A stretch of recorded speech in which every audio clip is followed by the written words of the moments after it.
الحمد لله نحمده ونستعينه ونستغفره ونعوذ بالله من شرور أنفسنا ومن سيئات أعمالنا من يهده الله فلا مضل له ومن يضلل فلا هادي له وأشهد أن لا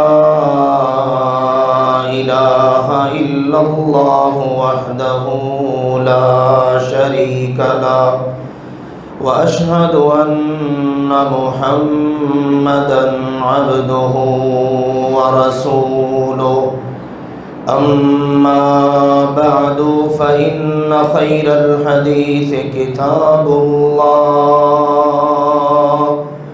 وخير الهدي هدي محمد صلى الله عليه وسلم وشر الأمور محدثاتها وكل محدثة بدعة وكل بدعة ضلالة وكل ضلالة في النار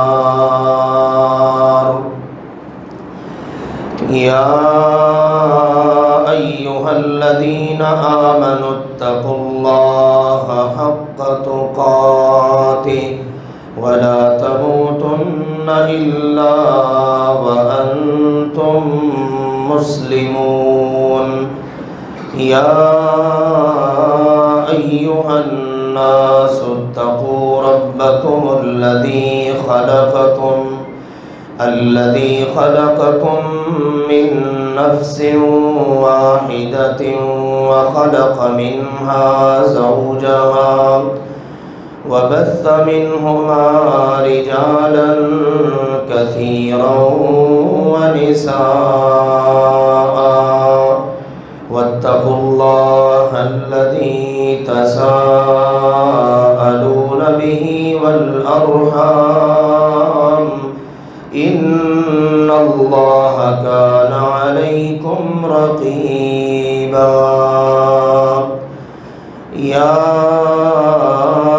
أيها الذين آمنوا اتقوا الله وقولوا قولا سديدا يصلح لكم أعمالكم ويغفر لكم ذنوبكم ومن يطع الله ورسوله فقد فاز فوزا عظيما أما بعد فأعوذ بالله من الشيطان الرجيم بسم الله الرحمن الرحيم وقال إني ذاهب إلى ربي سيهدين رب هب لي من الصالحين فبشرناه بغلام حليم اللہ ذوالجلال والاکرام نے ارشاد فرمایا وقال اور ابراہیم علیہ السلام کہنے لگے انی ذاہب الی ربی یقیناً میں چلتا ہوں پھر اپنے رب کی طرف سیہدین عن قریب وہ میری رہنمائی فرمائے گا رب هب لی من الصالحین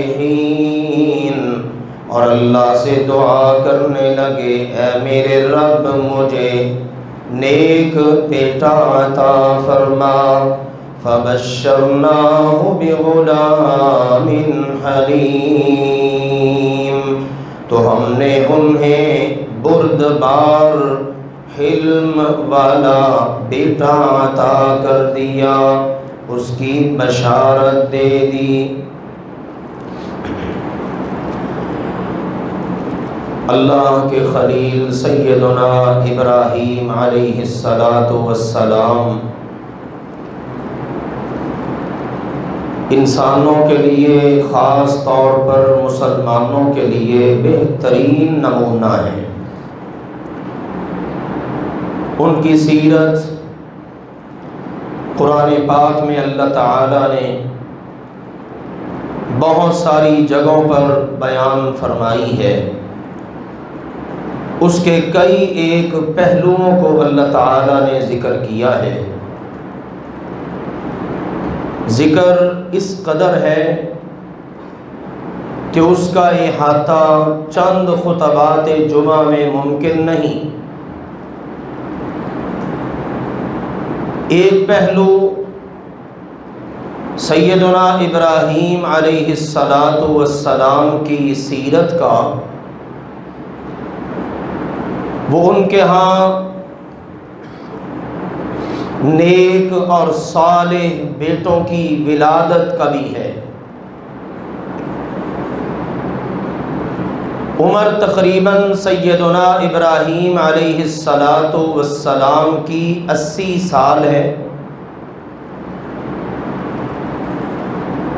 اس عمر میں سیدہ سارہ سلام اللہ علیہا سے شادی ہوئے ایک وقت گزر چکا ہے، لیکن اللہ کے فیصلے ہیں کہ اللہ جسے جیسے چاہے آزماتا ہے۔ ابراہیم علیہ السلام حالانکہ اللہ کے خلیل ہیں۔ خلت، خلیل ہونا، یہ دوستی کا سب سے بلند درجہ اور مقام ہے۔ کائنات میں اللہ کے صرف 2 خلیل ہیں۔ ایک کا تذکرہ ہمیں قرآن پاک میں ملتا ہے، وَاتَّخَذَ اللَّهُ إِبْرَاهِيمَ خَلِيلًا، اللہ نے ابراہیم علیہ السلام کو اپنا خلیل بنایا۔ اور دوسرے خلیل کا تذکرہ ہمیں حدیث پاک میں ملتا ہے۔ نبی کریم صلی اللہ علیہ وآلہ وسلم نے فرمایا، ان اللہ اتخذنی خلیلا کما اتخذ ابراہیم خلیلا، او کما قال علیہ السلام۔ پیارے نبی کریم صلی اللہ علیہ وسلم نے فرمایا، جس طرح اللہ نے میرے جد امجد ابراہیم علیہ السلام کو اپنا خلیل بنایا، ویسے ہی اللہ نے مجھے بھی اپنا خلیل بنا لیا ہے۔ تو گویا کائنات میں اللہ کے سب سے زیادہ قرب والے 2 ہی دوست ہیں، ایک سیدنا ابراہیم علیہ السلام اور دوسرے ہمارے پیارے نبی سیدنا محمد کریم صلی اللہ علیہ وآلہ وسلم۔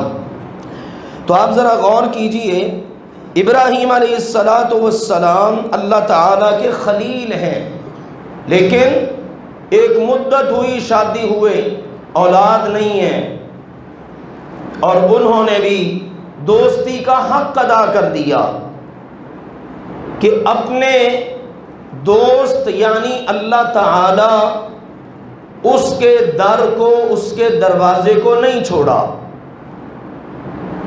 مرضی ہے اس کی، دینا چاہے گا دے دے گا، نہ دینا چاہے گا تب بھی اس کی مرضی، لیکن اللہ کا دروازہ نہیں میں نے چھوڑنا۔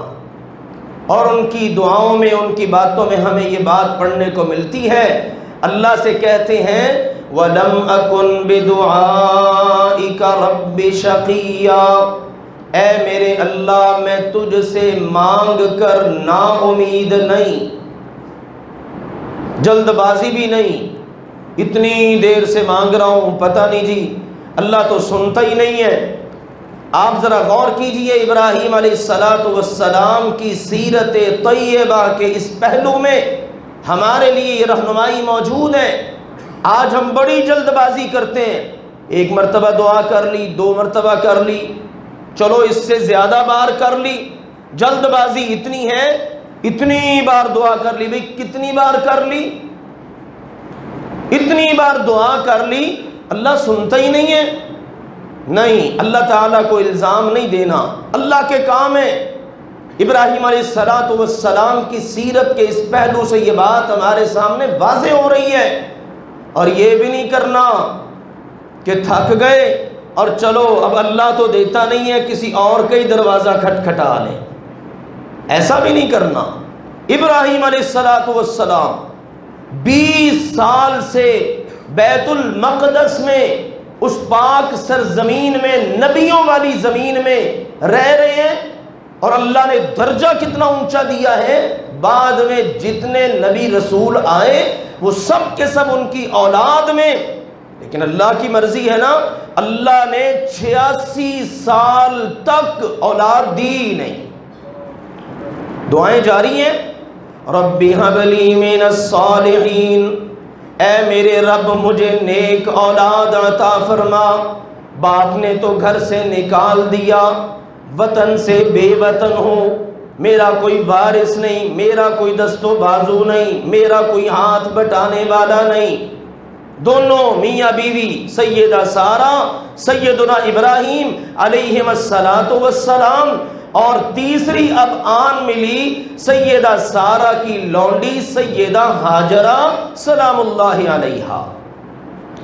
ایک روز سیدہ سارہ سلام اللہ علیہا زوجہ سیدنا ابراہیم علیہ السلام، سیدہ سارہ اپنے شوہر سے کہنے لگیں، اللہ تعالیٰ نے ہمارے نصیب میں اولاد نہیں لکھی، تو آپ اس طرح کریں، میری لونڈی میں آپ کو ہبہ کرتی ہوں، آپ اس کے پاس جائیے، کیا معلوم اللہ ذوالجلال والاکرام اس میں سے آپ کو اولاد عطا کر دے. اللہ تعالیٰ کی قدرتیں اور اللہ کی شانیں ہیں. سیدنا ابراہیم علیہ السلام سیدہ ہاجرہ سلام اللہ علیہا کے پاس گئے. اللہ ذوالجلال والاکرام نے اولاد کی امید بنا دی. اب اولاد کی امید بنی. اب روایات مختلف قسم کی ہیں. سیدہ سارہ سلام اللہ علیہا آزاد عورت ہیں. سیدہ ہاجرہ ایک وقت تک رہی تو لونڈی ہیں، اب اگرچہ سیدنا ابراہیم علیہ السلام کی زوجہ بن گئی. اب جس وقت ایک گھر میں اللہ نے امید بنا دی، فطری امر تھا کہ سیدہ سارہ سلام اللہ علیہا کو برداشت نہیں، اور سیدہ ہاجرہ سلام اللہ علیہا ان میں بھی اس نعمت کی وجہ سے کچھ انداز بدل گئے. اور ایک انسان میں بڑے پن کا اظہار ہوتا ہے، تو سیدہ سارہ سلام اللہ علیہا نے اظہار کر دیا کہ ابراہیم جی دیکھیں، مشورہ دینے والی میں ہوں، اور آج اللہ نے اس کو امید بنا دی ہے، اور آج یہ مجھ سے ہی حسد کرتی ہے اور اس طرح کے منفی قسم کے جذبات رکھتی ہے، شکایت کر دی. تو سیدنا ابراہیم علیہ السلام فرمانے لگے، سارہ جیسے تمہارا دل کرتا ہے کر لو. ادھر سیدہ ہاجرہ کے کان میں بات پڑی، وہ وہاں سے اٹھی اور چلی گئیں باہر چشمے پر.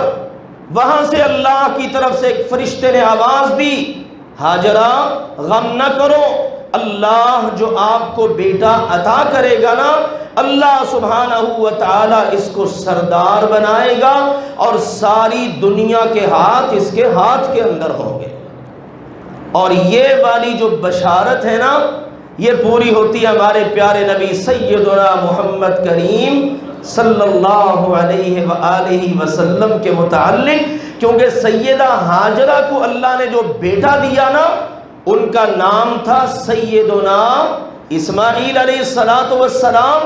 اور سیدنا اسماعیل علیہ السلام کی اولاد میں صرف ایک نبی آئے ہیں، اور وہ ہے محمد الرسول اللہ صلی اللہ علیہ وسلم، کہ جن کی نبوت اور رسالت اللہ نے کسی خاص قوم تک نہیں، کسی خاص علاقے تک نہیں، بلکہ پوری دنیا تک رکھی. اور اس بشارت کو جو تورات میں موجود ہے، یہ تورات کی بات میں نے آپ کو بتائی ہے، اس کے مطابق اس بشارت کے حقدار محمد الرسول اللہ صلی اللہ علیہ وسلم ہیں۔ اس کے بعد ابراہیم علیہ السلام نے جب حالات دیکھے تو سیدہ ہاجرہ کو لیا اور ان کو لے کر جب اللہ تعالیٰ نے بیٹا عطا کر دیا اسماعیل علیہ السلام تو ان کو لے کر بے آب و گیا جگہ مکہ مکرمہ میں لا کر چھوڑ دیا۔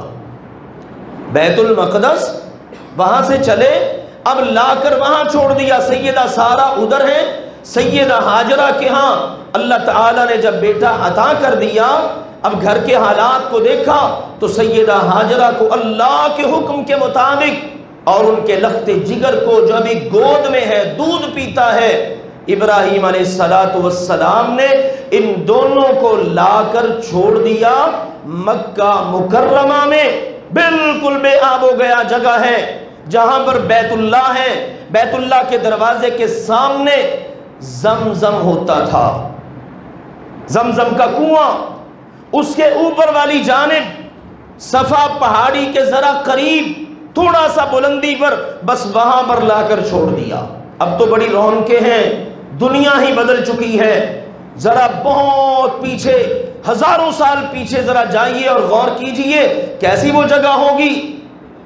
تو وہاں پر چھوڑ دیا، کوئی انسان نہیں، کوئی کسی کا نام و نشان نہیں۔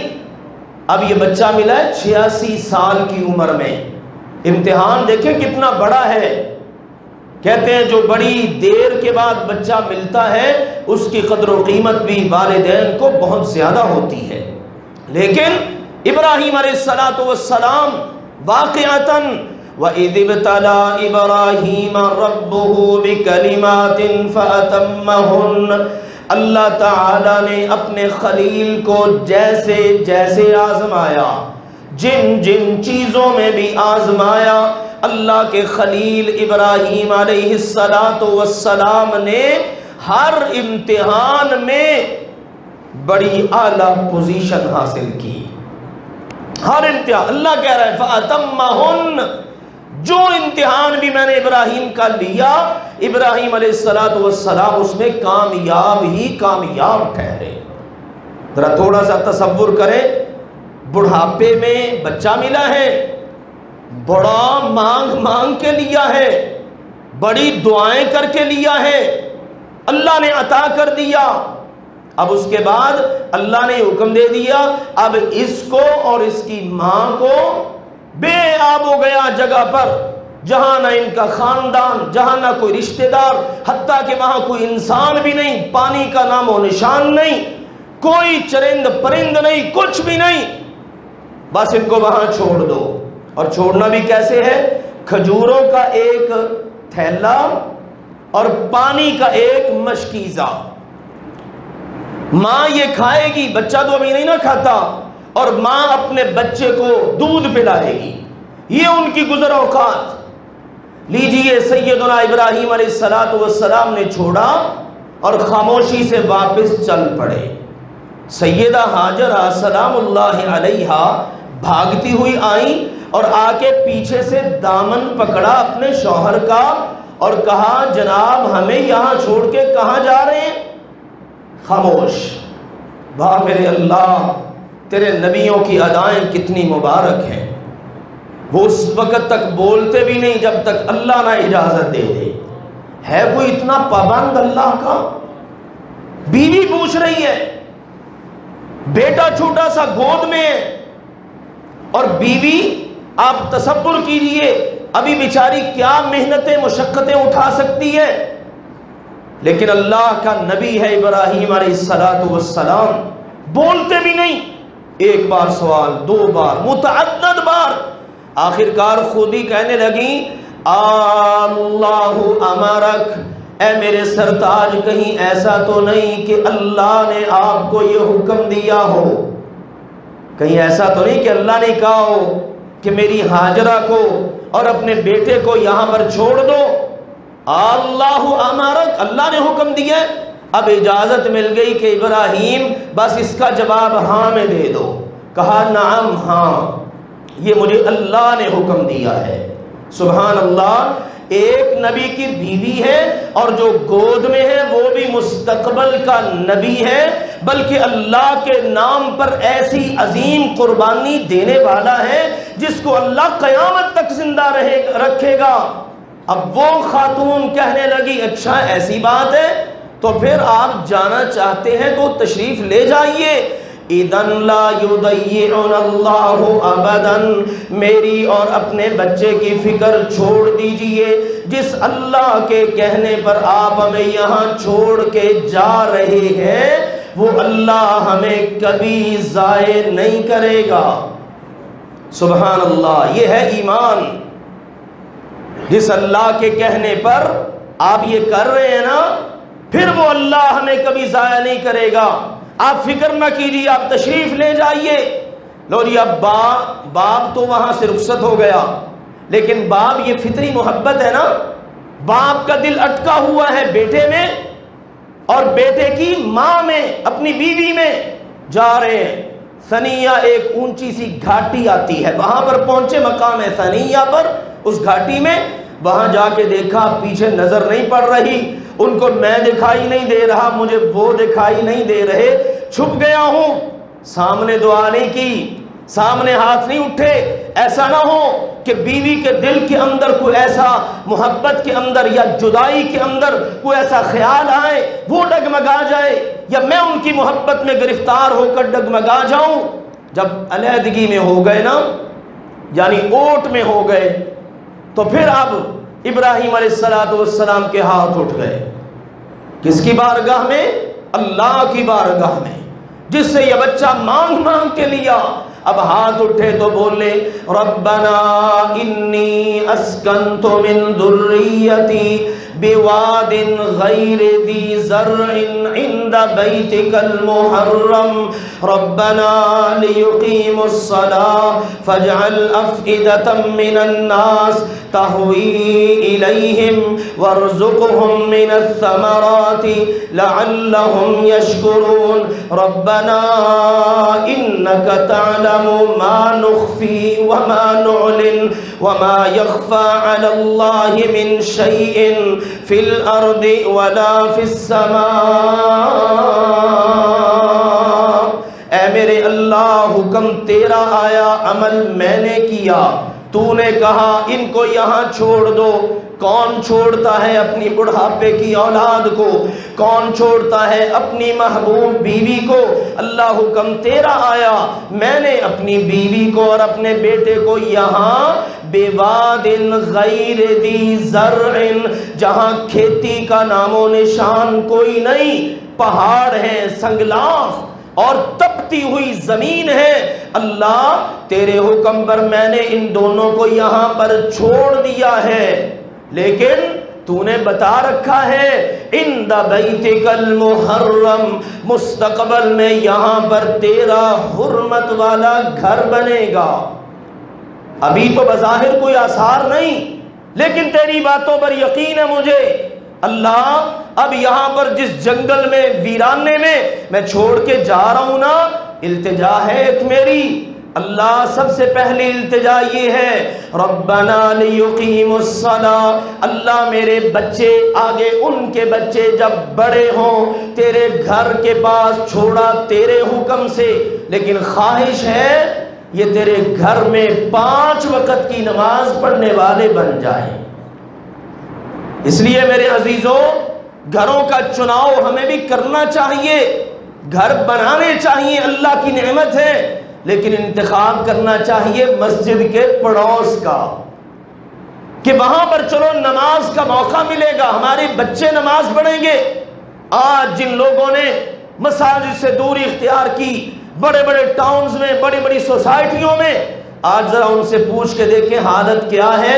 خود تو جیسے تیسے ہے، پاڑی لیتے ہیں، اولادیں بالکل بے نماز ہیں، کیونکہ پاس میں اللہ کا گھر ہی کوئی نہیں۔ سیرت میں ایک پہلو یہ بھی ہے، سیرت ابراہیم میں اپنے گھروں کے لیے جگہ کا انتخاب کرو تو وہاں پر جہاں پر اللہ کا گھر قریب ہو، تاکہ بچے کیا بنے؟ نمازی۔ دوسری التجا وَاجْعَلْ أَفْئِدَةً مِّنَ النَّاسِ تَهْوِي إِلَيْهِمْ، اور اللہ دوسری التجا یہ ہے سارے انسانوں کے دل میری اولاد کی طرف جوڑ دے، سارے ان کی طرف کھنچے چلے آئیں، میری اولاد کی محبت انسانوں کے دلوں میں ڈال دیں۔ اور تیسری التجا وَارْزُقْهُم مِّنَ الثَّمَرَاتِ، اور اللہ ان کو پھلوں کی صورت میں رزق عطا فرما۔ یہ دعائیں ہو رہی ہیں مکہ مکرمہ کے لیے، بیت اللہ کی آباد کاری کے لیے، اپنی اولاد کے لیے۔ رزق کی بھی بات، ایمان عقیدے کی بات، عقیدہ توحید کی بات، نماز کی بات، لوگوں کا ان کے ساتھ جڑنا، یہ سب مانگ لیا۔ اور اللہ اہم بات یہ ہے یہ ساری نعمتیں لے کر لعلہم یشکرون، کہیں یہ تیرے ناشکرے نہ بن جائیں، ان کو اپنا شکر گزار بھی بنا کے رکھنا۔ اور اگلی بات ربنا انک تعلم ما نخفی وما نعلن، اللہ ہم جو چھپائیں جو ظاہر کریں سب تجھے پتا ہے۔ میں اپنی بیوی سے چھپ کے دعا کر رہا ہوں لیکن تجھے تو پتا ہے نا، اللہ ان دونوں کو وہاں چھوڑ دیا ہے، تو سب جانتا ہے، تجھ پر آسمان میں زمین میں کچھ بھی مخفی نہیں۔ لیجئے ابراہیم علیہ السلام چلے گئے، اب پیچھے دونوں ماں بیٹا، ماں نے وقت گزارا، کھجوریں کھائیں، پانی پیا، بیٹے کو دودھ پلاتی رہی، آخر کب تک؟ کھجوریں بھی ختم، پانی بھی ختم۔ اب ضرورت پڑی میرے جسم میں کوئی چیز نہ جائے تو بچے کے لیے دودھ کا کہاں سے بندوبست ہوگا؟ بچے نے بھی آخر دودھ کی طلب میں تڑپنا شروع کر دیا، مل نہیں رہا دودھ۔ اللہ کی قدرت، زمین پر لیٹے ہوئے ہیں، اب ایڑیاں رگڑ رہے ہیں۔ کہتے ہیں ماں باپ سے اپنی تکلیف برداشت ہو جاتی ہے، اولاد کی نہیں ہوتی۔ اب ماں کی دوڑیں لگ گئیں، لمبا قمیص پہنا ہوا ہے ماں نے، اسماعیل علیہ السلام کی والدہ نے، ہاجرہ سلام اللہ علیہا نے۔ اب جب دیکھا نا ایک وقت تک برداشت کیا تو اب دوڑ لگا دی، اونچا ٹیلا صفا کا نظر آیا، بھاگ کر اس پر چڑھ گئیں اور جا کر دیکھا پوری چاروں طرف نظر دوڑائی، کچھ نظر نہیں، کوئی نام و نشان نہیں، کوئی دور دور تک نہ پانی ہے، نہ کوئی درندہ، نہ کوئی پرندہ، نہ کوئی جانور، نہ کوئی انسان۔ اب سوچ میں پڑ گئی کیا کروں؟ پھر دیکھا بچہ بلک رہا ہے، اوپر سے نظر پڑی، نیچے اتری، آ کے بچے کو دیکھا، پھر دوڑ لگا دی دوسری جانب کو، دوسری طرف ٹیلا ہے مروہ کا، درمیان میں نا تھوڑی سی نشیبی جگہ تھی، وہاں سے بھاگتے ہوئے اپنی چادر کو، اپنی قمیص کو اوپر کر لیا تاکہ پاؤں میں اٹکنے نہ پائیں۔ ہمارے پیارے نبی صلی اللہ علیہ وسلم نے فرمایا اسماعیل علیہ السلام کی والدہ سیدہ ہاجرہ اس کے اس پریشانی کے عالم میں دوڑنے کو اللہ نے عمرے اور حج کی سعی کا حصہ بنا دیا ہے۔ لوگ اب وہاں پر جب تک یہ سعی نہ کریں نہ عمرہ ہوتا ہے، نہ طواف ہوتا ہے، نہ جناب اس کی حج کی تکمیل ہوتی ہے، جب تک یہ سعی نہ کر لیں۔ اب ایک چکر لگایا مروہ تک، پھر واپس آئیں، دوسرا چکر صفا تک، یوں کرتے کرتے 7 چکر لگا لیے۔ پہلا چکر صفا سے مروہ، دوسرا مروہ سے صفا، تو 7واں چکر مکمل ہو گیا مروہ پر۔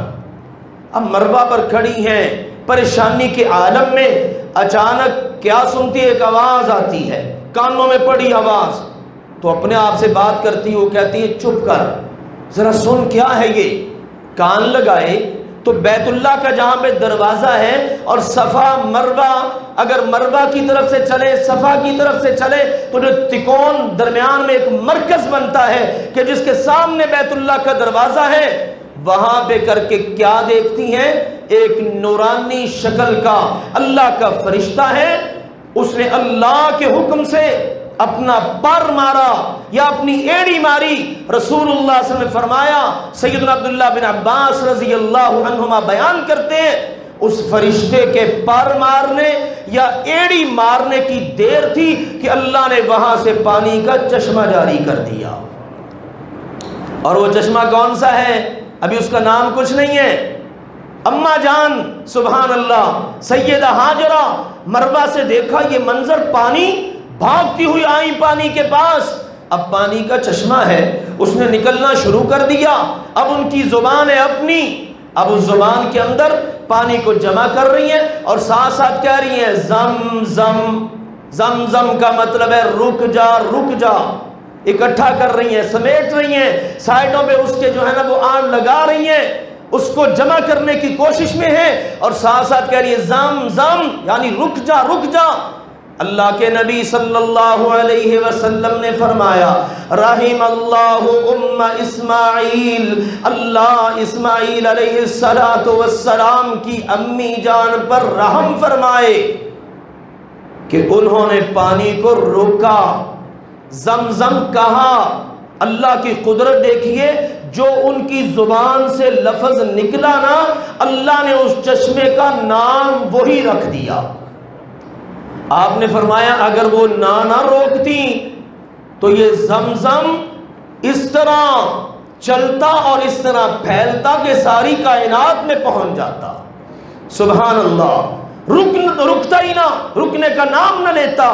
اللہ کی قدرت دیکھیے سبحان اللہ، اللہ نے وہ چشمہ جاری کر دیا اور اس چشمے کے اندر اللہ تعالی نے ایسی تقویت رکھی اور ایسی غذا رکھی، اللہ کے نبی صلی اللہ علیہ وسلم نے بھی بتایا ہے اور ہم لوگ خود بھی محسوس کرتے ہیں، وہ صرف پیاس کو بجھانے کا کام ہی نہیں کرتا بلکہ بھوک مٹانے کا کام بھی کرتا ہے۔ پوری غذا ہے، پوری غذا۔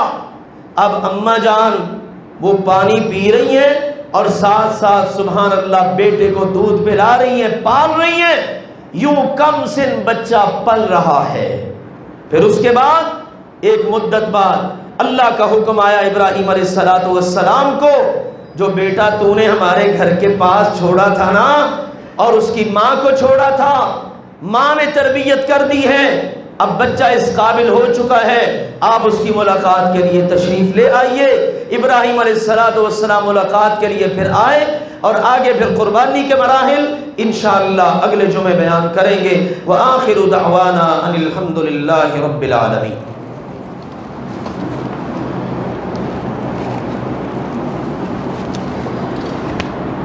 الحمدللہ نحمده ونستعینه ونستغفره ونعوذ باللہ من شرور انفسنا ومن سیئات اعمالنا، من يهده الله فلا مضل له ومن يضلل فلا هادي له، واشهد ان لا اله الا الله وحده لا شريك له، واشهد ان محمدا عبده ورسوله، اما بعد فان خير الحديث كتاب الله وخير الهدي هدي محمد صلى الله عليه وسلم، وشر الأمور محدثاتها وكل محدثة بدعة وكل بدعة ضلالة وكل ضلالة في النار، اما بعد۔ عزیز بھائیوں اور محترم بزرگوں، ذی الحج کے ایام اللہ کے فضل سے شروع ہو چکے ہیں، انتہائی اہمیت کے اور مبارک ایام ہیں۔ ان کی اہمیت اور قدر و قیمت کے حوالے سے یہی بات کافی ہے کہ رسول اللہ صلی اللہ علیہ وسلم نے فرمایا سال بھر میں بندہ کوئی بھی عمل کرے، اللہ کو وہ اتنا پیارا نہیں، اتنا محبوب نہیں، اللہ کے ہاں وہ اتنا افضل نہیں جتنا ان دنوں میں کیا جانے والا عمل اللہ کو محبوب ہے، اللہ کو پیارا ہے، اللہ کے ہاں افضل ہے۔ اب اس کے بعد صحابہ کرام پوچھتے ہیں اللہ کے نبی جی عام دنوں میں اگر ہم جہاد کریں جو سب سے بلند ترین عمل ہے اسلام میں، تو کیا عام دنوں میں جو جہاد ہے وہ بھی ان دنوں کے عمل کے برابر نہیں؟ آپ نے فرمایا وَلَا الْجِهَادُ فِي سَبِيلِ اللَّهِ إِلَّا رَجُلٌ خَرَجَ بِنَفْسِهِ وَمَالِهِ فَلَمْ يَرْجِعْ بِذَلِكَ مِنْ شَيْءٍ۔ آپ نے فرمایا عام دنوں میں اگر اللہ کی راہ میں جہاد بھی کرو نا تو ان دنوں کے عمل سے وہ بھی افضل نہیں، الا یہ کہ کوئی شخص اپنی جان اور اپنا مال دونوں سمیت نکلا، اللہ کی راہ میں گیا، مال بھی اس نے سب صدقہ کر دیا اور جان بھی اس کی قربان ہو گئی، فرمایا اس کے اجر سے کام باقی سب سے زیادہ ہے۔ تو پھر کرنا کیا ہے؟ آپ نے فرمایا فَأَكْثِرُوا فِيهِنَّ التَّهْلِيلَ وَالتَّكْبِيرَ وَالتَّحْمِيدَ، ان دنوں میں زیادہ سے زیادہ پڑھو اللہ اکبر، لا الہ الا اللہ، الحمدللہ۔ آپ یوں کہہ لیجئے تکبیرات زیادہ سے زیادہ پڑھو، اللہ اکبر لا الہ الا اللہ واللہ اکبر، اللہ اکبر وللہ الحمد۔ مقصد یہ ہے، یہ دن بڑی اہمیت کے حامل گزر رہے میرے پیارے بھائیوں، ان دنوں کو ہم سب کو غنیمت جاننا چاہیے، زیادہ سے زیادہ اذکار کا اہتمام کریں، نوافل کا اہتمام کریں، صدقہ و خیرات کا اہتمام کریں، اور اسی طرح سے ممکن ہو سکے تو ان دنوں میں روزے رکھ لیں، 9 کے 9 روزے رکھ لیں، چلیں 2 رکھ لیں، 4 رکھ لیں، جتنی اللہ ہمت استطاعت توفیق دے روزے رکھیے، اور اللہ تعالیٰ کو راضی کرنے کی کوشش کیجئے، قرآن کی تلاوت کیجئے۔ روزانہ کے اگر ہم 3 پارے پڑھ لیں تو 10 دن میں اللہ کے فضل و کرم سے مکمل قرآن پڑھا جا سکتا ہے۔ پھر اس کے بعد 9 ذی الحج کا روزہ ہے، 9 ذی الحج، جس کے بارے میں نبی کریم صلی اللہ علیہ وسلم نے فرمایا مجھے اللہ پر یقین ہے اس ایک روزے کی بدولت اللہ 1 سال گزشتہ کے اور 1 سال آنے والے کے تمام صغیرہ گناہ معاف کر دے گا۔ تو 9 ذی الحج کا، جس کو عرفہ کا دن کہا جاتا ہے، عرفہ چونکہ 9 ذی الحج کو ہوتا ہے، اب ہمارے ہاں میں نے اکثر ذکر کیا ہے ہر بات میں اختلاف، حالانکہ جس کی پہلے مثالیں کوئی نہیں ملتی۔ ایک تو فتویٰ بازی، اس کے اندر بڑی شدت، دوسرا ہر بات میں اختلاف۔ اب یہ بھی بڑا مسئلہ ہے جی، عرفہ کا روزہ کس دن کا رکھنا ہے؟ بہت سارے لوگ کہتے ہیں جی عرفہ کا روزہ رکھنا ہے جس دن حاجیوں نے میدان عرفات میں جمع ہونا ہے، اور دیگر بہت سے اہل علم کا موقف کیا ہے 9 ذی الحج کا روزہ رکھنا ہے۔ جہاں پر آپ ہیں وہیں کی رویت آپ کے لیے معتبر ہے، آپ نے سعودیہ کے ساتھ چلنا نہیں، نہ یہ شرعی طور پر ٹھیک ہے اور نہ ہی یہ عقلی طور پر سمجھ میں آتا ہے۔ کیوں جی سعودیہ کے ساتھ ہم چل سکتے ہیں؟ ممکن ہی نہیں ہے، اللہ نے مطلب ہی ایسا بنا دیا ہے۔ اول تو بات یہ ہے یہاں پر سورج غروب ہونا، وہاں پر سورج غروب ہونا، یہاں سورج کا طلوع وہاں طلوع بالکل مختلف ہے۔ چلیے آپ کی بات پر اگر ہم غور کریں تو جس وقت سعودیہ میں دن ہوتا ہے، کیا دنیا کے کوئی ایسے خطے بھی ہیں جہاں پر اس وقت میں رات ہوتی ہو؟ بالکل کہیں گے جی بالکل ہے۔ اچھا بھی اگر ہم نے سعودیہ والے عرفہ کے ساتھ کہ جس وقت حاجی میدان عرفات میں جمع ہو اس وقت کا روزہ رکھنا ہے تو وہاں کے مسلمان کیا کریں کہ جہاں پر رات ہوتی ہے، کیونکہ رات کو تو روزہ ہوتا ہی نہیں۔ اس لیے شیخ البانی رحمہ اللہ تعالی نے ایک حدیث کو ذکر کیا جسے استاذ حافظ عبدالستار حماد حفظہ اللہ تعالی نے اپنے فتاویٰ میں ذکر کیا ہے کہ رسول اللہ صلی اللہ علیہ وسلم سے یہ بات بھی مروی ہے کہ کانا رسول اللہ صلی اللہ علیہ وسلم یصوم الیوم التاسع، اللہ کے نبی صلی اللہ علیہ وسلم 9 ذی الحج کا روزہ رکھا کرتے تھے۔ اب تو چلو پتہ چل جاتا ہے، پہلے وقتوں میں کس کو پتا تھا کہ سعودی عرب میں 9 ذی الحج کب ہے؟ لہٰذا ان چکروں میں نہ پڑیں، امت کو مشکل میں نہ ڈالیں، اللہ نے آسانیاں کر دی ہیں۔ 9 ذی الحج ہمارے ہاں اگلے جمعے کو ہے انشاءاللہ، تو اگلے جمعے کو ہم سب نے روزہ رکھنا ہے، اور اس کا فائدہ 2 سال کے اللہ گناہ معاف کرتا ہے۔ قربانیاں خریدنے کا سلسلہ جاری ہے ماشاءاللہ، حصے ڈالنے کا سلسلہ جاری ہے۔ میرے عزیزو، عمل کی قبولیت اس کے لیے ذہن میں رہے، عقیدہ توحید ہونا ازہر ضروری ہے، عمل سنت کے مطابق ہونا ضروری ہے، نیت کا خالص ہونا ضروری ہے، اور مال کا حلال ہونا ضروری ہے۔ اس لیے ان چیزوں پر غور کر لیجئے، اگر کہیں کوئی کمی کوتاہی ہے اس کی اصلاح کر لیجئے، اس کو درست کر لیجئے، کہیں ایسا نہ ہو ہم محنت بھی کریں اور ہماری کسی کوتاہی کی وجہ سے ہمارا عمل اللہ کے ہاں قبول نہ ہو سکے۔ جانور ہم نے خریدنے ہیں یا ہم نے حصہ وغیرہ ڈالنا ہے، ہم نے مد نظر رکھنا ہے کہ جانور اس کا اندر یہ عیوب نہ ہو۔ نمبر 1 یک چشم، جس کو کانا کہا جاتا ہے، کہ جس کا کانا پن بالکل واضح ہو، ایسا بیمار کہ جس کی بیماری بالکل واضح ہو، ایسا لنگڑا کہ جس کا لنگڑا پن نمایاں ہو، چلتا ہے تو پتہ چلتا ہے کہ یہ تو لنگڑا ہے، ایسا بوڑھا کہ جس کی ہڈیوں میں گودا تک نہ ہو۔ اسی طرح سے جس کے کان آگے سے کٹ کر لٹک گئے ہوں، یا جس کے کان پیچھے سے کٹ کر لٹک گئے ہوں، اور اسی طرح جس کے کان لمبائی کے رخ کٹ جائیں، چوڑائی کے رخ کٹ جائیں، یہ رسول اللہ صلی اللہ علیہ وسلم کی طرف سے عیوب احادیث میں ذکر کیے گئے ہیں، جن کا میں نے خلاصہ آپ کے سامنے رکھ دیا ہے۔ مقصد کیا ہے؟ جانور میں کوئی اس قسم کا عیب ہوگا تو وہ قربانی کے لیے نہیں لگے گا، وہ قربانی کے لیے نہیں لگے گا۔ لیکن میں نے اور آپ نے، ہم نے اپنے آپ پر بھی غور کرنا ہے۔ ہم اگر قربانیاں کر رہے ہیں، ہمارے اندر عقائد کے، ہمارے اندر دیگر عیوب ہوں، تو ہمیں بھی تو سوچنا چاہیے نا کہ ہمیں بھی اپنی اصلاح کر لینی چاہیے۔ دیگر مسائل ہیں، اگر کسی کو کوئی مسئلہ ہو تو اللہ کے فضل و کرم سے وہ سوال کرے، پوچھے، انشاءاللہ اپنی تسلی اور تشفی کرے، قربانیوں پر انشاءاللہ محنت کرے۔ یہ بڑے مبارک ایام ہیں، ان کے اندر اللہ کے فضل و کرم سے خوب محنت کرے، قربانیوں پر توجہ دے۔ ادھر ادھر کے بڑے فتنے ہیں، بعض لوگ پوچھتے بھی ہیں جی قربانی کی بجائے اگر کسی یتیم کی ہیلپ کر دی جائے، اگر کسی غریب کی مدد کر دی جائے، بالکل یہ چیزیں ثابت نہیں ہیں۔ میں نے شاید پچھلے جمعے بھی ذکر کیا تھا، ایک موقع مدینے میں ایسا بھی آیا، باہر سے نا کچھ لوگ آ گئے انتہائی غریب، نہ کپڑے ہیں نہ پاؤں میں جوتے ہیں، عید کا موقع آ گیا، اللہ کے نبی صلی اللہ علیہ وسلم نے یہ نہیں کہا مدینے والوں اس بار قربانیاں چھوڑو، ساری قربانیوں کی قیمت نہ ان کو دے دو، ایسا نہیں ہے۔ آپ نے یہ ضرور کہا لو بھئی اس بار تم نے قربانی کے جانور کرنے ہیں نا، تو تم نے ان کا گوشت 3 دن سے زیادہ نہیں سنبھالنا، کھلا دو ان بیچاروں کو بھی، خود بھی کھاؤ اور 3 دن میں ختم کر دو۔